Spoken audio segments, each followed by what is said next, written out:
सोनम की चैट सामने आई है जिसमें राज को सोनम ब्लैकमेल करती दिखाई दी। एसआईटी के मुताबिक 13 मई को सोनम ने राज को मैसेज किया था कि मैं थक गई हूं, इसे मार डालो वरना मैं मर जाऊंगी। तो वहीं सोनम फैमिली के हवाला कनेक्शन की जांच की भी तैयारी की जा रही है, क्योंकि जब शिलोंग और इंदौर पुलिस ने 36 घंटे के ऑपरेशन हनीमून को चलाया तो उसमें टेक्निकल डिटेल खंगालने पर सोनम के यूपीआई ट्रांजैक्शन जांचे गए और पता चला कि सोनम किसी जितेंद्र रघुवंशी के नाम पर 4 बैंक खातों से यूपीआई ट्रांजैक्शन करती है और उस पर जितेंद्र रघुवंशी को पुलिस ने शंका में लिया और पड़ताल की तो पता चला कि जितेंद्र सोनम की सगी मौसी रमा का ही बेटा है। तो वहीं जितेंद्र के पिता इस दुनिया में नहीं है और वो सोनम की फर्म में ही गोदाम का कर्मचारी है। बड़ी बात तो यह है कि अधिकांश हवाला कारोबारी ऐसे ही छोटे मोटे कर्मचारियों के आईडी लेकर उनके नाम पर बैंक खाते खुलवाकर हवाला के रुपयों का अवैध ट्रांजैक्शन करते हैं। वहीं दूसरी तरफ मोबाइल, सिम और राजा की ज्वेलरी की रिकवरी के लिए सभी आरोपियों को मेघालय पुलिस इंदौर ला सकती है, ये भी खबर सामने आ रही है।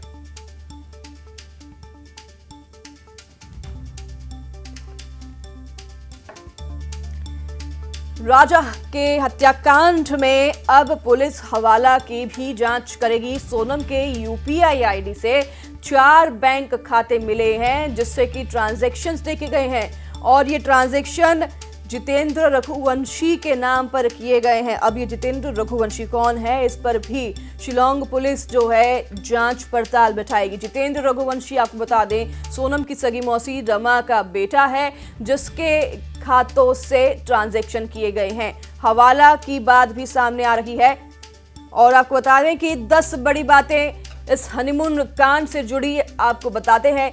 सबसे पहला पॉइंट, मर्डर के लिए राज को ब्लैकमेल सोनम कर रही थी, ये सामने आया है। दूसरा पॉइंट, 13 मई को सोनम ने राजा की हत्या का मैसेज किया था। तीसरा, हत्या नहीं करने पर खुद के मरने की भी बात सोनम ने कही थी। तो वहीं सोनम फैमिली के हवाला कनेक्शन की भी अब जांच की जाएगी। तो 5वां पॉइंट, मर्डर के बाद इस्तेमाल बैंक अकाउंट की भी जांच होगी।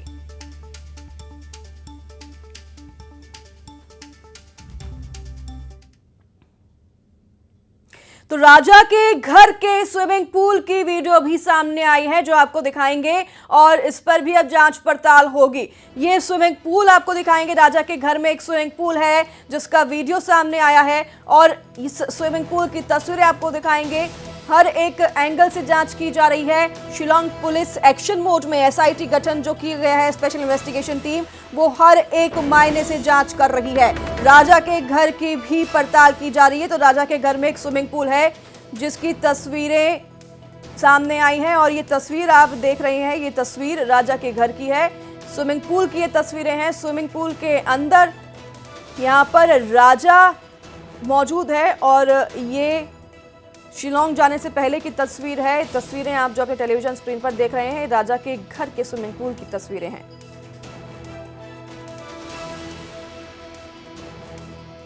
शिलोंग जाने से पहले की ये राजा की कुछ तस्वीरें हम आपको दिखा रहे हैं, क्योंकि इस पूरे मामले में राजा की तस्वीरें काफ़ी कम सामने आई हैं और अब ये एक स्विमिंग पूल की वीडियो जो है वो सामने आया है। राजा के घर से ये सामने आया है। राजा के घर का ये स्विमिंग पूल है जिसके अंदर राजा दिखाई दे रहा है।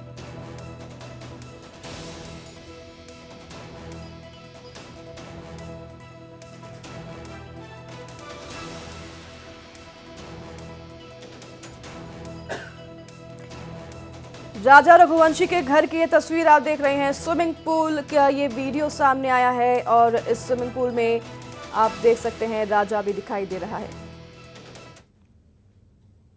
राजा रघुवंशी मर्डर केस में कुछ चौंकाने वाले तथ्य भी सामने आ रहे हैं। बताया जा रहा है कि लापता राजा और सोनम की तलाश में परिवार वालों ने देवास और उज्जैन में विशेष तांत्रिक अनुष्ठान कराए थे।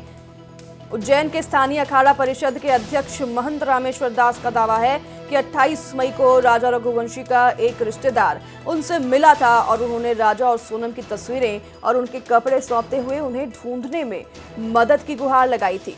ये बेहद बड़ी खबर है। तांत्रिक विद्या के आरोप राजा के घर वालों ने सोनम के परिवार वालों पर लगाए हैं। तो अब ये बात जो है सच साबित होती दिखाई दे रही है। राजा रघुवंशी मर्डर केस में ये चौंकाने वाला खुलासा है, चौंकाने वाले तथ्य हैं। बता दें आपको कि लापता राजा और सोनम की तलाश में परिवार वालों ने देवास और उज्जैन में विशेष तांत्रिक अनुष्ठान कराए थे और उज्जैन के स्थानीय अखाड़ा परिषद के अध्यक्ष महंत रामेश्वर दास का ये दावा है कि 28 मई को राजा रघुवंशी का एक रिश्तेदार उनसे मिला भी था और उन्होंने राजा और सोनम की तस्वीरें और उनके कपड़े सौंपते हुए उन्हें ढूंढने की मदद की गुहार लगाई थी।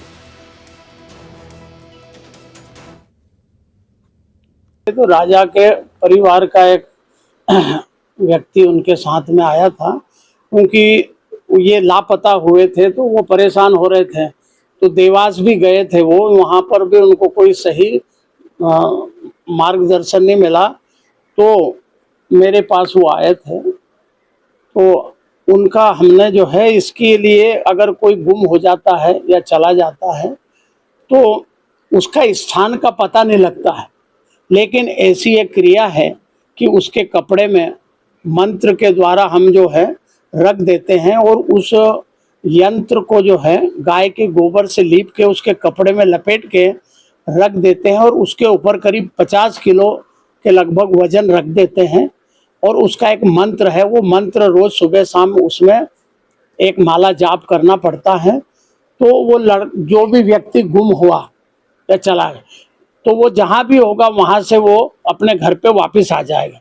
अगर उसकी मृत्यु हो जाती है तो उसको किसी माध्यम से भी उसको खबर लग जाती है, खबर आ जाती है कि भाई वो मृत्यु हो गई। ये उसकी एक हमारी जो क्रिया है उसके माध्यम से पता लगता है और वो व्यक्ति वापस आ जाता है। तो वो हमारे पास आए थे तो हमने उसका एक वस्त्र मंगाया था और उसके अंदर वो क्रिया करके रख दी थी। और जैसा उसने करा तो 5वें दिन उसको ये 2 तारीख को सूचना मिल गई कि उसकी मृत्यु हो गई है और उनको ये पता लग गया। बुलेटिन में वक्त हो चला।